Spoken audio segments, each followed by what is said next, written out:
nós vamos começar. Certo? Então, mais uma vez, boa noite. Eu quero agradecer no início dessa formação pelo convite de estar aqui com vocês nesse segundo dia. Perguntei para saber mais ou menos qual é a linha de condução desse retiro de cura através da afetividade e da sexualidade. E perguntei como é que foi pensado. Então, ontem vocês escutaram sobre... Quem estava aqui ontem? Só para saber. Vocês escutaram sobre a castidade. Quem poderia dizer para mim uma definição de castidade que você escutou ontem e ficou muito forte no seu coração? Ninguém escutou nada. A castidade, uma definição breve sobre castidade, eu gosto muito, acredito que foi Moisés que falou, que a castidade é o coração da santidade, né? É fundamental a gente compreender o sentido da castidade.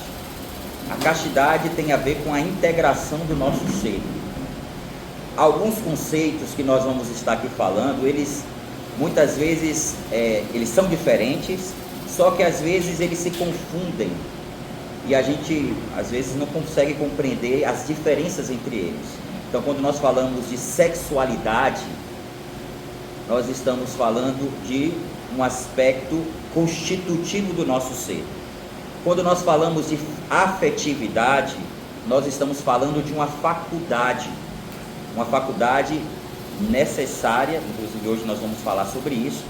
Quando nós falamos, uma das faculdades, né? Porque nós temos, além da afetividade, nós temos a inteligência, a vontade, nós temos a imaginação, nós temos a memória e nós temos a afetividade.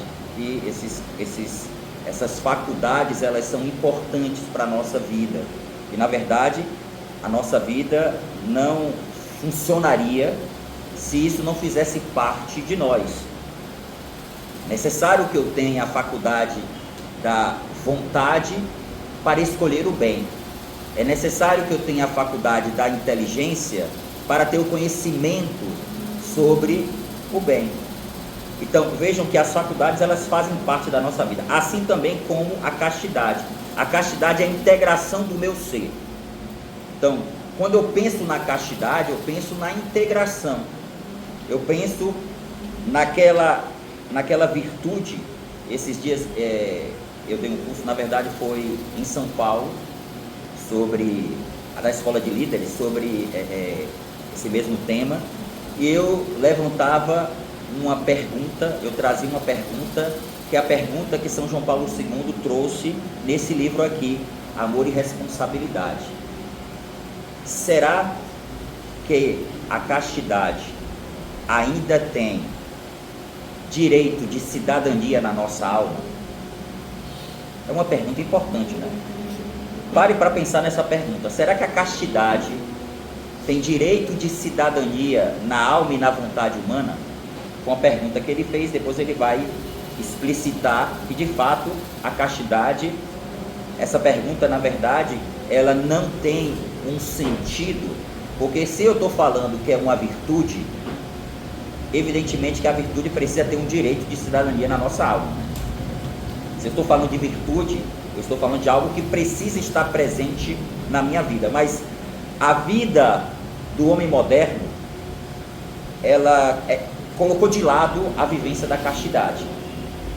E muitas vezes nós não entendemos a importância que ela tem na nossa vida. A castidade faz parte da vida do homem em todo momento da sua vida, né?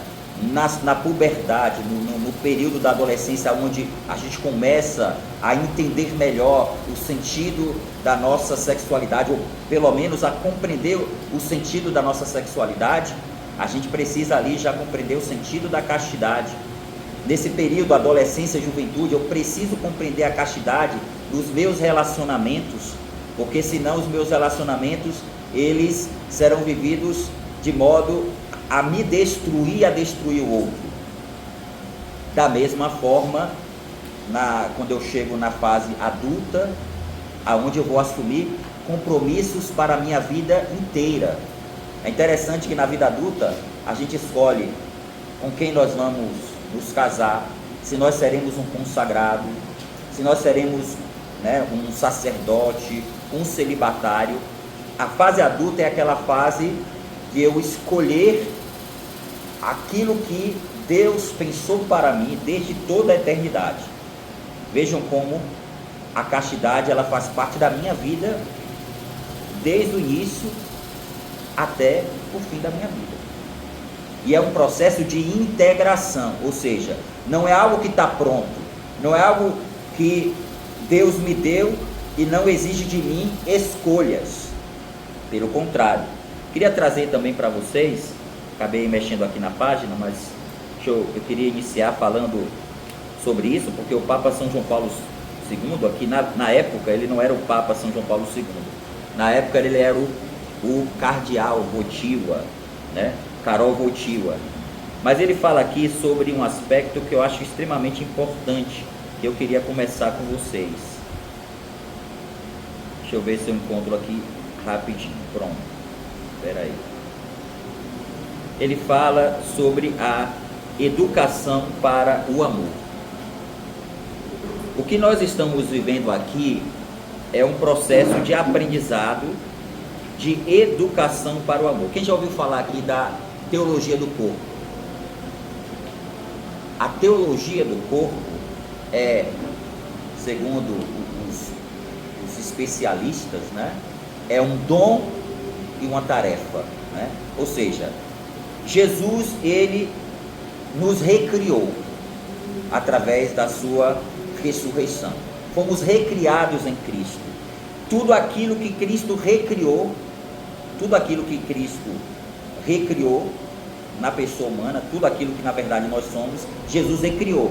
Ou seja, não somente Jesus me salvou da morte, me deu a possibilidade da vida eterna. Na verdade, Jesus também redimiu o meu corpo, e é por isso que esse corpo agora tem uma vocação eterna. Na verdade, ele foi criado pelo Pai para contemplar a sua face, mas no nosso corpo, tudo aquilo que é próprio do nosso corpo, tudo, inclusive a nossa sexualidade, foi recriada. Portanto, é um dom, mas é uma tarefa. E a tarefa tem a ver justamente com a castidade. Olhando aqui para vocês, alguns jovens, como é importante desde já a gente compreender isso. É um dom a minha sexualidade, mas é uma tarefa. Ou seja, eu preciso viver os meus relacionamentos de modo ordenado. Eu preciso me educar para as virtudes. Eu preciso fazer a minha parte. Eu preciso saber escolher. Então vejam, você foi criado por Deus para o amor e para amar. O que aconteceu com o pecado? Trazer aqui um pequeno comentário sobre a criação.